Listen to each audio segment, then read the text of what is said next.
Magandang araw mga kakapwa. Napakainit ngayon ng panahon. Kaya ganyan ang ayos ni Ate Amyal. Ayan. Sobrang mainit ang panahon mga kakapwa. Kaya naman lagi tayong gagawa ng ice candy. Gagawa tayo ng ice candy ngayon mga kakapwa na ang flavor ay kakaiba. So gagawin natin ngayon ay strawberry, fresh strawberry na galing sa Baguio. So, meron akong kaibigan mga kakapwa na galing sa may bumiling palamig at saka pancake. Kaya, na-stop na naman ako sa pagbablog. So, mga kakapwa, may dumating po akong kaibigan na galing Baguio. Nagbakasyon sila sa Baguio kasama na kanyang pamilya. So, may pasalubong siya sa akin na fresh strawberry. So, ang gagawin natin sa fresh strawberry, ayun nga po, ice cream. Ayan.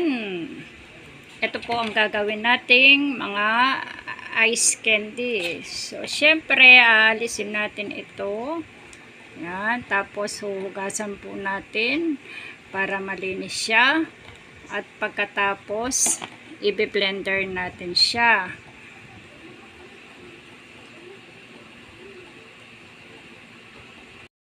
Mga kakapwa, iba-iba po ang style natin sa paggawa ng ice candy. Paano gumawa ng ice candy si Ate Amyal?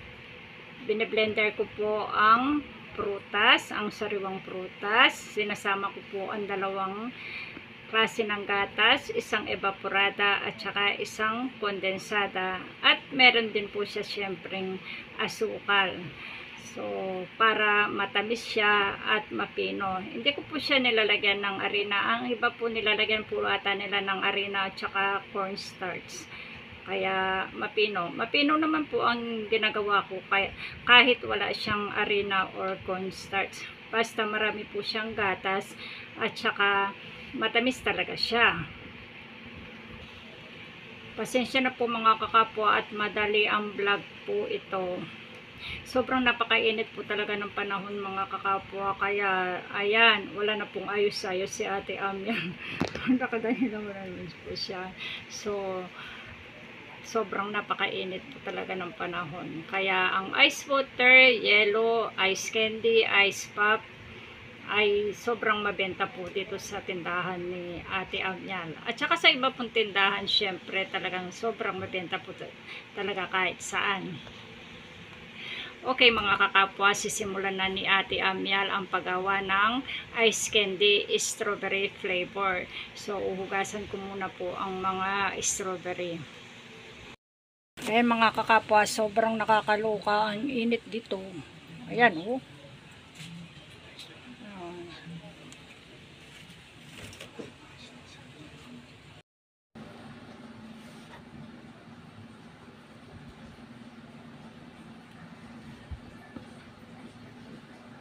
Aalisin natin yung dahon. Oh. Anong bibilin? Ice candy. Ice candy. Ice candy? Okay, wait a minute.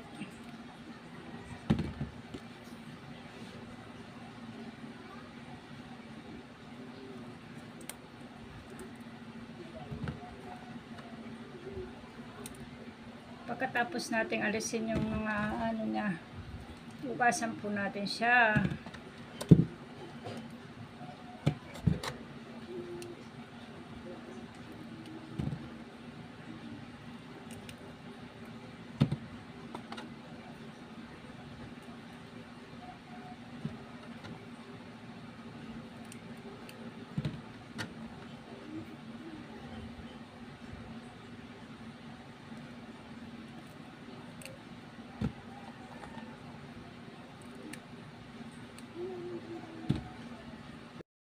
So, heto na po ang mga sangkap sa ating ice candy. Yan, strawberry, nalinis ko na po. Yan, kondensada, evaporada, at saka po asukal. So, lahat po niyan ay i-blender natin.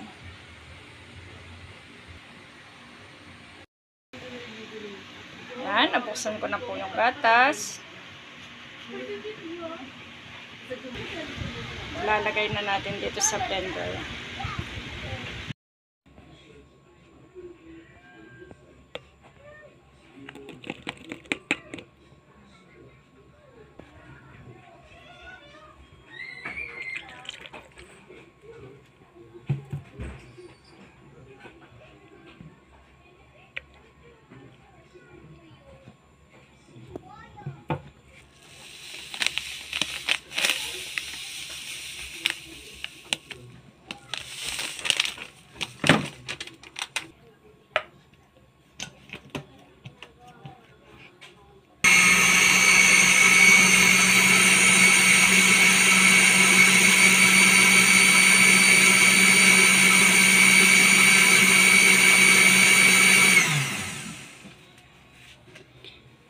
Ayan mga kakapwa, basta mag-blender lang po ako ng mag-blender hanggang sa maubos po ang aking mga sangkap.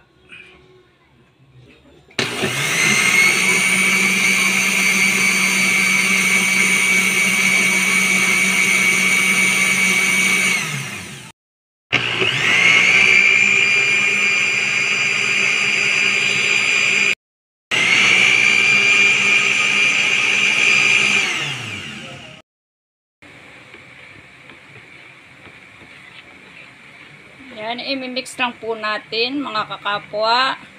Tapos, basahin natin. Kung matamis na siya. Tapos, pwede na po natin siyang balutin.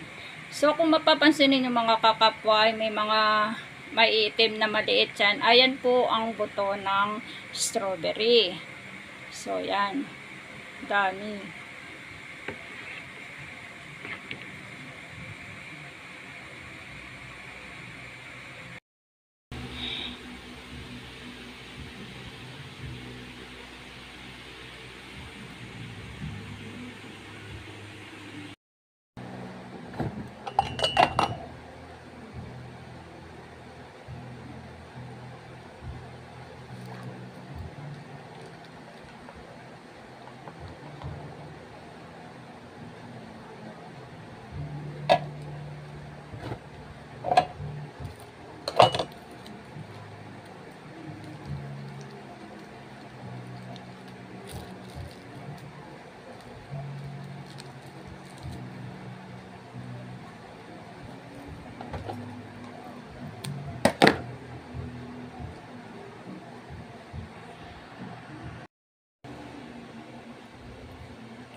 Ayan mga kakapwa, marami na po akong nabuhol. Pwede na nating ilagay ito sa freezer para tumigas-tigas na siya.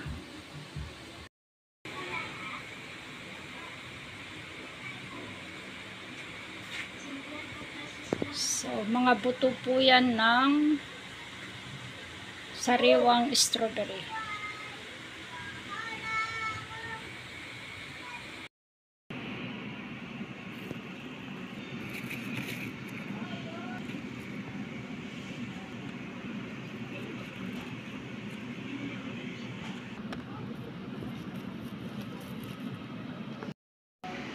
Ayan mga kapwa, nailagay ko na po ang ice candy sa freezer. So, hihintayin natin tumigas yan para maibenta na. Hanggang sa muli po. Bye-bye!